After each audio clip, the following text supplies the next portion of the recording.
नमस्कार दोस्तों, मैं एडवोकेट यशवंत यादव आपका स्वागत करता हूं लॉ एडवाइस में।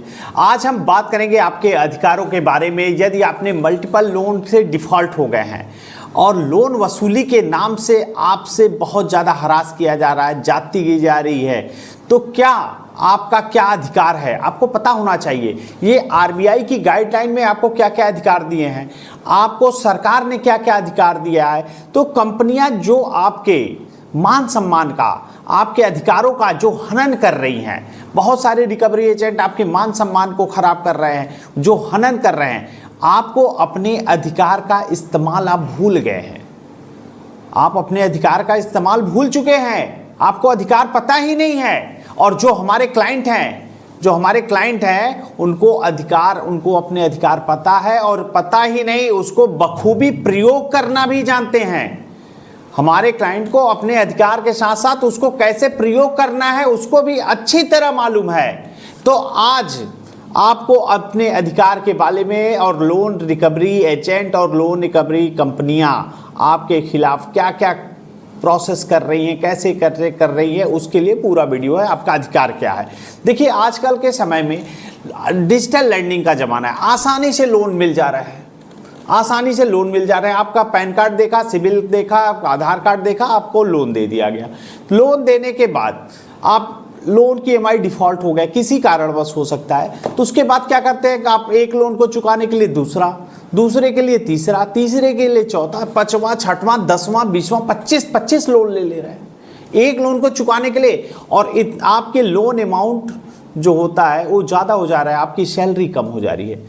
फिर आपको क्या है, डिफॉल्ट तो होना तय है, कोई नहीं रोक सकता आपको डिफॉल्ट होने से। जब आपकी इनकम ही कम है और लोन अमाउंट ही ज़्यादा है तो डिफॉल्ट होना तय है। तो मल्टीपल लोन के डिफॉल्ट में आप चक्कर में फंस जाते हैं। तो स्टॉप लॉस, रुक जाइए, कोई ज़रूरत नहीं है। पैसे नहीं है, पैसे हैं तो इनके पैसे दीजिए, जब नहीं है तो बहुत परेशान होइए, रुक जाइए। स्टॉप लॉस जो भी है, पैसे उसको स्टॉप करिए। उसके बाद आगे का जो प्रोसेस हो, जो तरीका हो, उससे निकलने का क्या तरीका हो, सेटलमेंट का क्या तरीका हो, उसको करना चाहिए। उसके बाद कंपनियां डिफॉल्ट हो गए, फिर उसके बाद रिकवरी प्रक्रिया चालू होती है। आजकल तो इतनी रिकवरी प्रक्रिया इतने गलत तरीके से कर रहे हैं कि ये रिश्तेदारों को कॉल कर दे रहे हैं, सोशल मीडिया का यूज कर रहे हैं, अड़ोस पड़ोस में बता रहे हैं, आपके मान सम्मान को खराब कर रहे हैं, और आपका ये जो रिकवरी एजेंट है उसका दुरुपयोग कर रहे हैं। अपने दुरुपयोग, इतना दुरुपयोग कर रहे हैं कि मनमानी गलत तरीके से ऐसे इसको टॉर्चर कर रहे हैं, इतना गलत कर रहे हैं कि ये टॉर्चर के पीछे आपके मन में गलत विचार आने लग रहे हैं। हमारे बहुत सारे क्लाइंट ऐसे हैं, सब्सक्राइबर हैं, जो फ़ोन करते हैं, सर मेरे मन में कुछ गलत ख्याल आ रहा है। अगर आपके मन में गलत ख्याल है, एकदम गलत ख्याल को भूल जाइए, कोई ज़रूरत नहीं है। वो कहते हैं कि सर इतना हरास कर दिए, इतना परेशान कर दिए कि अब तो मुझे सुसाइड करने का मन कर रहा है। तो अगर ऐसा कुछ विचार आ रहा है तो विचार को बदल दीजिए, क्योंकि ये कोई समाधान नहीं है ना।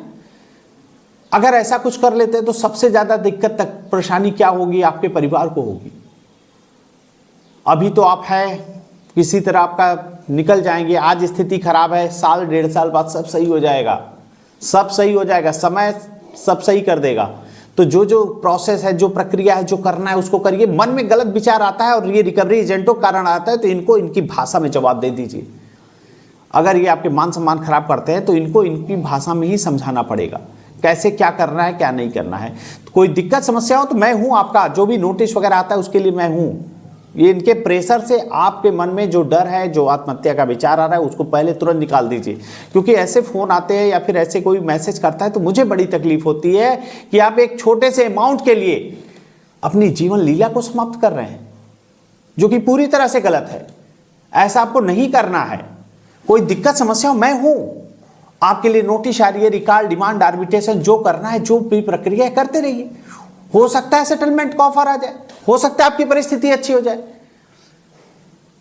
तो ऐसे मन में विचार क्यों आ रहा है, सेटलमेंट ही होना है। लोन लिए, डिफॉल्ट किए, कौन सा बड़ा अपराध किए हैं, अपराधी है, जेल होगी, जेल नहीं है, जेल का प्रावधान ही नहीं है। लोन लिए हैं, डिफॉल्ट हुए, एफआईआर नहीं हो सकती, एफआईआर नहीं हो सकती। अगर एफआईआर होती तो पहले ये एफआईआर करते, उसके बाद आपसे मिलने आते। ये सिविल का मैटर है, एफआईआर हो ही नहीं सकता। अगर आपको कोई डराता है, आपके नाम पे एफआईआर हो जाएगी, पुलिस आएगी। पुलिस का काम है लॉ एंड ऑर्डर मेंटेन करने का। आपके लोन की रिकवरी करना पुलिस का काम नहीं है। लेकिन आप लोग डर रहे हैं कि मैंने गलत किया। रिकवरी एजेंट आके घर पे ऊंची आवाज में बात कर रहे हैं, मान सम्मान खराब कर रहे हैं, गाली गलौज कर रहे हैं। आप तो सोच रहे मैं तो लोन लिया हूं, मैं लोग बोल सकते हैं अरे उनका अधिकार है। आप स्वतंत्र देश के स्वतंत्र नागरिक हैं, कोई भी आपके मान सम्मान को खराब नहीं कर सकता, कोई भी आपसे गाली गलौज नहीं कर सकता। लेकिन आप ऐसा कर रहे हैं, डर रहे हैं। तो डरिए नहीं, आपको अपना राइट्स पता होना चाहिए, अपने अधिकार पता होने चाहिए। डरने की जरूरत नहीं है कि आप डर रहे हैं कि नहीं रिकवरी एजेंट आएगा ये हो जाए, कुछ नहीं करना है आपको, कोई डरने की जरूरत नहीं। कोई भी आता है, हो कौन तुम, आई कार्ड दिखाओ पहले, है कि नहीं, हाँ या ना में जवाब दो। अगर है तो ठीक है, नहीं है तो निकल बात। बेवकूफों को, फर्जी रिकवरी एजेंटों को सर पे चढ़ा रखे हो आप लोग, डर रहे हो। घर का बेल बज रहा है, हमारे क्लाइंट बताया घर का बेल बज रहा है, उन्हें डर लग रहा है। अरे डर क्या, दो कौड़ी के भिखारी से डर रहे हो, फर्जी रिकवरी एजेंट से। विजिट लेटर तक नहीं है, आईडी कार्ड नहीं है, होम विजिट लेटर नहीं है, डीआरए का लाइसेंस नहीं है और आप डर रहे हो। डरोगे तो डराएंगे, डरोगे तो डराएंगे, जो डरेगा उसी को डराएंगे। हमारे जो क्लाइंट हैं, हमारे ऐसे से भी क्लाइंट हैं कि रिकवरी एजेंट उनके घर जाने से डरते हैं। क्यों? लोन तो उसने भी लिया है, लोन आपने भी लिया है। उनको पता है कि हाँ, उनको उनका अधिकार पता है, उनको राइट्स पता है, क्या जेन्युइन है क्या नहीं है, और आपको नहीं पता है। अरे घर पे आ रहे हो तो आईडी कार्ड लाओ, विजिट लेटर लाओ, डीआरए का लाइसेंस लाओ, होगा तब तो बात करोगे, नहीं है तो क्यों बात करोगे। और बात करोगे तो ऊंची आवाज में नहीं, आवाज नीचे करके बात करो। अड़ोस पड़ोस में नहीं बता सकते, यहां तक कि आपके फैमिली मेंबर को भी नहीं बता सकते कि इन्होंने लोन लिया है। लेकिन डरे पड़े हैं, डर रहे हैं। तो डरने की जरूरत नहीं है। पहली बात डरने की जरूरत नहीं है। मन में कोई गलत विचार नहीं आता है। और ये जो पहली काम होता है, अगर कंपनियां का आपका क्या क्या अधिकार है, आप डिफॉल्ट हो गए तो पहले कंपनी को नोटिस देना होगा। आपको नोटिस के नाम पे देंगे recall notice, demand notice. Demand मतलब मैं आपसे पैसे की मांग कर रहा हूं, उसको डिमांड नोटिस कहते हैं। रिकॉल नोटिस, वो नोटिस देंगे। तो नोटिस का जवाब आपको रिप्लाई करते रहना है। लोन लिए और डिफॉल्ट कर गया, कोई बात नहीं, नहीं दे पा रहे हो। लेकिन लोन लिए और लोन की मैं नहीं चुका पा रहे हो, कोई ये ऐसा नहीं है कि लोन का न चुका पाना ये कोई गलत है, नहीं है, नहीं चुका पा रहे हैं, पैसे हैं तो इनके पैसे दो, नहीं है तो क्या कर सकते हो। डरने की क्या जरूरत है। जो स्टेप बाय स्टेप हो, जो प्रोसेस हो, तरीका हो, उसको करिए। नोटिस आ रहा है उसका जवाब दीजिए। और नोटिस आने से पहले आप डिफॉल्ट हो चुके, जैसे आपको लग रहा है आप डिफॉल्ट होते हो, तो सबसे पहले आपको पता चल जाता है कि मैं अब डिफॉल्ट होने वाला हूं या मैं अगले महीने की ईएमआई नहीं दे पाऊंगा।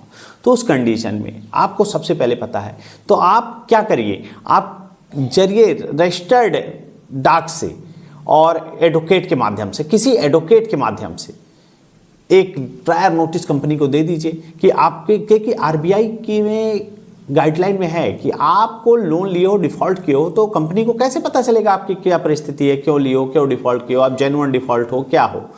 तो उसके लिए आप डिफॉल्ट कर गए हो, तो डिफॉल्ट कर कंपनी को इन्फॉर्म करना आपकी रिस्पॉन्सिबिलिटी है। तो आपकी रिस्पॉन्सिबिलिटी जरिए रजिस्टर्ड पोस्ट एडवोकेट के माध्यम से आपको लीगल प्रायर नोटिस देना है।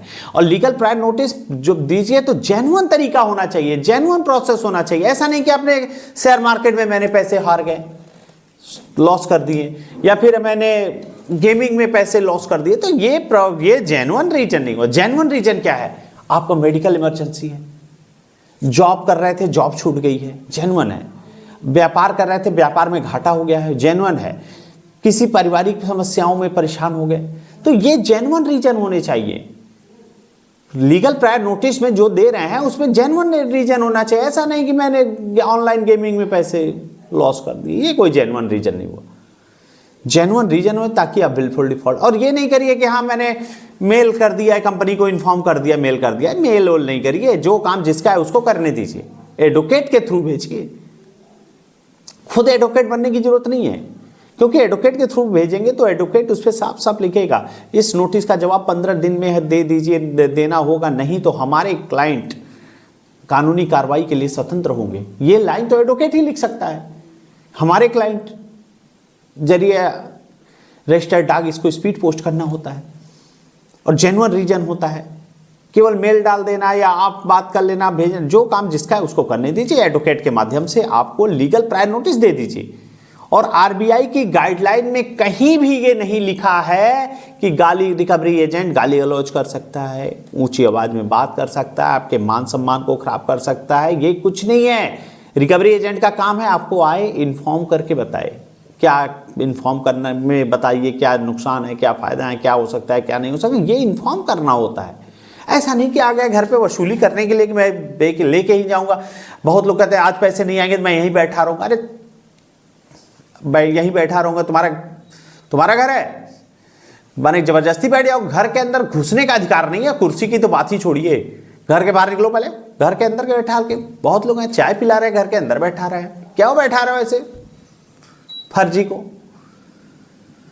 और बातें करेंगे नहीं मैं आज लेके जाऊंगा। अरे लेके जाऊंगा मतलब क्या है? तुम हो कौन? अपनी आईडी और विजिट लेटर, डीआरएक लाइसेंस दो, उसके बाद ही बात करेंगे। नहीं आज आपको एक ईएमआई करनी पड़ेगी, जबरदस्ती नहीं है तो नहीं है, एक लाइन में जवाब दीजिए, नहीं है तो नहीं। ज़्यादा बदतमीजी करे तो उनको उनकी कैसे समझाना है तो आपको समझा दीजिएगा, और ज़्यादा ज़रूरत पड़ती है तो पुलिस है, 112 नंबर फ़ोन करिए, कन्फर्म करिए, बताइए कि हमारे घर में कुछ आ गए हैं, कुछ लोग बदतमीजी कर रहे हैं, मान सम्मान खराब कर रहे हैं, ऊंची आवाज़ में बात कर रहे हैं, गाली गलौज कर रहे हैं, जो भी है इनकी वीडियो रिकॉर्डिंग करो, इनको समझा दो, समझ में आ जाएगा। उसके बाद रिकवरी के लिए नहीं आएंगे अगर इनको इनकी भाषा में समझ में आ गया। तो आरबीआई में गाइडलाइन दिया गया है, ऐसा कोई नहीं है कि आपके मान सम्मान खराब कर देगा। तो और उसके बाद भी अगर ऐसा करते हैं तो लोन कंपनी को आप शिकायत करिए इसकी कि ये रिकवरी एजेंट आया था, इसकी वीडियो रिकॉर्डिंग है, ये हमारे घर पे आके ऐसे ऐसे बदतमीजी कर रहा है, उसकी और ड्राफ्टिंग करके आप एक शिकायत कर दीजिए कंपनी को, और कंपनी उस पर एक्शन नहीं लेती है उसके बाद उस शिकायत को आप आरबीआई में डाल दीजिए, फिर उनको समझ में आ जाएगा। देखिए कोई प्रक्रिया है जो आपको अपने अधिकार जानने चाहिए, आपको अधिकार पता रहेगा तब तो आगे का प्रोसेस करेंगे। अधिकार पता ही नहीं है, आप डर रहे हो, आपने लोन लिया डिफॉल्ट कर गए, आप तो परेशान हो, मैं तो लोन लिया हूं, मैं तो खुद अपराधी हूं। आप तो खुद अपने आप को अपराधी बना के रखे हो ना, तो अपराधी मत बनो। अपराध नहीं किए हैं, लोन लिए हैं, आज विषम परिस्थिति है, नहीं दे पा रहे हैं, बस यही तो हुआ है जो प्रक्रिया है। लेकिन आपको इन्फॉर्म करिए, और नोटिस होगा, रिकॉल नोटिस आए, डिमांड नोटिस आए, आर्बिट्रेशन नोटिस आए, उसका ऑब्जेक्शन जरूर डाल दीजिए। 13(2) का नोटिस आए, 13(4) का नोटिस आए, या डीएम साहब का नोटिस आए, payment and settlement act section 25 का नोटिस आए, कलकत्ता कोर्ट से आए, सेम डे बेल हो जाएगी, सेम डे बेल हो जाएगी। एडवोकेट मैं प्रोवाइड करा दूंगा। और कोई दिक्कत समस्या परेशानी हो तो आप हमारा नंबर है, आप हमसे संपर्क कर सकते हैं। आपके जो भी लीगल प्रोसेस होगा, जो प्रक्रिया होगी, जो करना होगा हमारे एंड से कर दिया जाएगा। मैं अपनी बातों को यहीं समाप्त करता हूँ। जय हिंद, जय भारत, नमस्कार।